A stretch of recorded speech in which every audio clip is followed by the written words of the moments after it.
Hello guys, नमस्कार। Stem study channel में आपका बहुत बहुत स्वागत है। गाइज, आज हम आप लोगों के लिए साइंस में कुछ प्रश्नों के उत्तर बता रहे हैं। शायद यह प्रश्न आप लोगों के लिए बहुत ही उपयोगी सिद्ध हों। गाइज, यदि आप स्टेम स्टडी चैनल पर पहली बार विजिट कर रहे हैं तो आप इस चैनल को सब्सक्राइब जरूर कर लीजिए। सब्सक्राइब करने से गाइज आप लोगों को जो भी हम कंटेंट बनाते हैं वो समय पर मिलता रहेगा।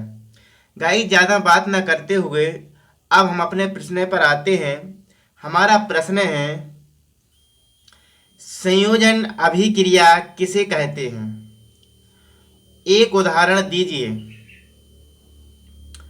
तो संयोजन अभिक्रिया को समझते हैं हम ऐसी अभिक्रिया जिसमें दो या दो से अधिक अभिकारक मिलकर एकल उत्पाद का निर्माण करते हैं, उसे संयोजन अभिक्रिया कहते हैं। गाइस, इसमें एक शब्द आया है अभिकारक। अभिकारक को जानना जरूरी है कि अभिकारक किसे कहते हैं। तो गाइस, हम अभिकारक को समझते हैं। रासायनिक अभिक्रिया में भाग लेने वाले पदार्थों को अभिकारक कहते हैं। जो भी पदार्थ रासायनिक अभिक्रिया में भाग लेते हैं उन्हें हम अभिकारक कह सकते हैं। अभिकारक मिलकर के उत्पाद बनाते हैं। इस प्रकार से इस प्रश्न का उत्तर है ऐसी अभिक्रिया जिसमें दो या दो से अधिक अभिकारक मिलकर एकल उत्पाद का निर्माण करते हैं, उसे संयोजन अभिक्रिया कहते हैं। गाइस, इसका एक उदाहरण दिया गया है। यहाँ पर दो अभिकारक दिए गए हैं। पहला अभिकारक है H2 हाइड्रोजन और दूसरा अभिकारक है क्लोरीन। यह दोनों मिलकर के हाइड्रोजन क्लोराइड बनाते हैं। गाइस, यह हाइड्रोजन और क्लोरीन दो अभिकारक हैं और हाइड्रोजन क्लोराइड उत्पाद बनता है। इस प्रकार से दूसरा उदाहरण भी है कार्बन और ऑक्सीजन। यह दो अभिकारक हैं, दोनों मिलकर के एक उत्पाद का निर्माण करते हैं जिसे हम कार्बन डाइऑक्साइड गैस कहते हैं, CO2। गाइस, इस प्रकार से इस प्रश्न का उत्तर पूर्ण होता है। वास्तव में यह अभिक्रियाएं हैं। अगला प्रश्न है हमारा, वियोजन या अपघटन अभिक्रिया किसे कहते हैं? उदाहरण दीजिए। अपघटन का मतलब होता है गाइस दो भागों में टूटना या छोटे छोटे भागों में टूटना। इसका उत्तर है इस अभिक्रिया में एकल अभिकर्मक टूटकर छोटे छोटे उत्पाद प्रदान करता है। यह वियोजन अभिक्रिया कहलाती है। जैसे गाइस CaCO3 कैल्शियम कार्बोनेट, यह छोटे छोटे उत्पादों में टूट रहा है जैसे CaO और प्लस CO2। इस प्रकार से इस अभिक्रिया में एकल अभिकर्मक टूटकर छोटे छोटे उत्पाद प्रदान करता है। यह वियोजन अभिक्रिया कहलाती है। इस उदाहरण को हमें लिख देना CaCO3 is equal to CaO plus CO2 carbon dioxide gas चूना और CaCO3 कैल्शियम कार्बोनेट। आगे है गाइज, अगला प्रश्न है हमारा गाइज। अगला प्रश्न है विस्थापन अभिक्रिया किसे कहते हैं? उदाहरण दीजिए। तो विस्थापन अभिक्रिया में गाइज कोई भी पदार्थ विस्थापित होते हैं जब कोई एक तत्व दूसरे तत्व को उसकी यौगिक से विस्थापित कर देता है, अलग कर देता है, तो वह विस्थापन अभिक्रिया कहलाती है। दोबारा से रिपीट करते हैं गाइस। जब कोई एक तत्व दूसरे तत्व को उसकी यौगिक से विस्थापित कर देता है तो वह विस्थापन अभिक्रिया कहलाती है। गाइज यहाँ पर Zn जिंक दिया गया है प्लस CuSO4 कॉपर सल्फेट, दोनों मिलकर के क्या बनाते हैं, is equal to ZnSO4 zinc sulphate plus Cu copper. Copper इसमें से विस्थापित हो जाता है। इस प्रकार से गाइज विस्थापन अभिक्रिया होती है। अगला प्रश्न है गाइज हमारा, द्वि विस्थापन अभिक्रिया किसे कहते हैं? एक उदाहरण दीजिए।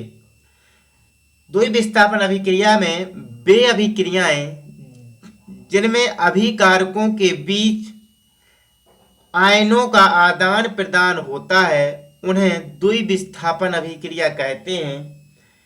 इसमें एक उदाहरण भी दिया गया है, BaCl2 barium chloride plus Na2SO4 sodium sulphate is equal to BaSO4 barium sulphate plus 2NaCl sodium chloride. इस प्रकार से यह अभिक्रिया पूर्ण होती है। इसको हम दोबारा से रिपीट करते हैं।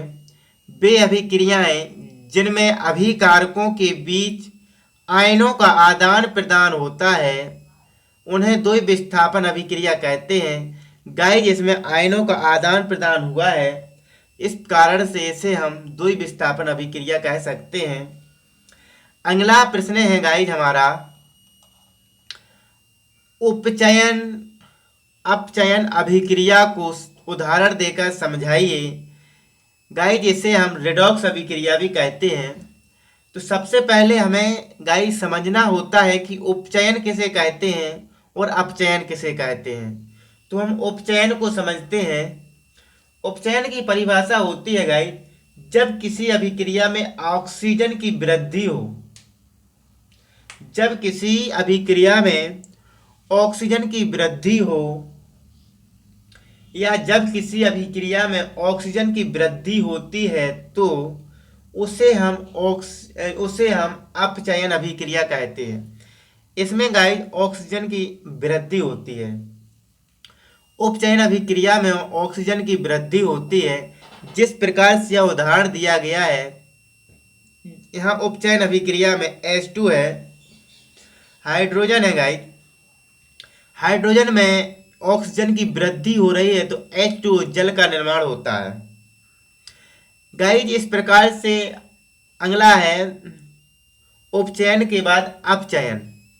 अपचयन अभिक्रिया, जब किसी उपचयन का उल्टा अपचयन होता है। जब किसी अभिक्रिया में ऑक्सीजन की कमी होती है तो उसे हम अपचयन अभिक्रिया कहते हैं। अपचयन अभिक्रिया में ऑक्सीजन की कमी होती है गाइस। तो इस प्रकार से इसका इन दोनों का मिलाकर के उत्तर बनता है, किसी अभिक्रिया में एक अभिकारक उपचयित, उपचयित मतलब होता है ऑक्सीजन की वृद्धि, तथा दूसरा अभिकारक अपचयित होता है। अपचयित मतलब होता है ऑक्सीजन की कमी, दूसरा अभिकारक अपचयित होता है। तो इन अभिक्रियाओं को उपचयन, अपचयन अथवा रेडॉक्स अभिक्रिया कहते हैं। तो यहाँ पर इसका बहुत ही महत्वपूर्ण उदाहरण दिया गया है, CuO कॉपर ऑक्साइड दिया गया है। इसमें से एक ऑक्सीजन की कमी होती है, कॉपर बचता है। इसी प्रकार से H2 में ऑक्सीजन को मिलाया गया है तो यहाँ पर जल बनता है, H2O हाइड्रोजन ऑक्साइड, ये जल बन रहा है, इसे हम अपचयन अभिक्रिया कहते हैं। इसी प्रकार से ZnO में Zn में ऑक्सीजन की कमी होती है तो इसे हम अपचयन अभिक्रिया कहते हैं। लेकिन C कार्बन में CO कार्बन मोनोऑक्साइड बन जाता है तो इसमें वृद्धि होती है तो इसे हम उपचयन अभिक्रिया कहते हैं। गाइस इस प्रकार से हमारी अभिक्रियाएं पूर्ण होती हैं। गाइस यह प्रश्न का उत्तर परीक्षा की दृष्टि से बहुत ही महत्वपूर्ण है, क्योंकि ऐसे प्रश्न परीक्षा में बार बार पूछे जाते हैं, यह अभिक्रियाएं दी गई हैं। रासायनिक अभिक्रिया एवं समीकरण दिए गए हैं जो परीक्षा की दृष्टि से बहुत ही महत्वपूर्ण है। गाइस, इसमें से शायद एक दो अभिक्रियाएं हर परीक्षा में पूछी जाती हैं, जैसे 9th क्लास हो, 10th क्लास हो, 11th क्लास हो और 12th। गाइस, 9th और 10th में तो साइंस में पूछी जाती हैं, लेकिन 11th और 12th में केमिस्ट्री में पूछी जाती हैं। तो इस प्रकार से गाइस हमारे प्रश्न का उत्तर पूर्ण होता है।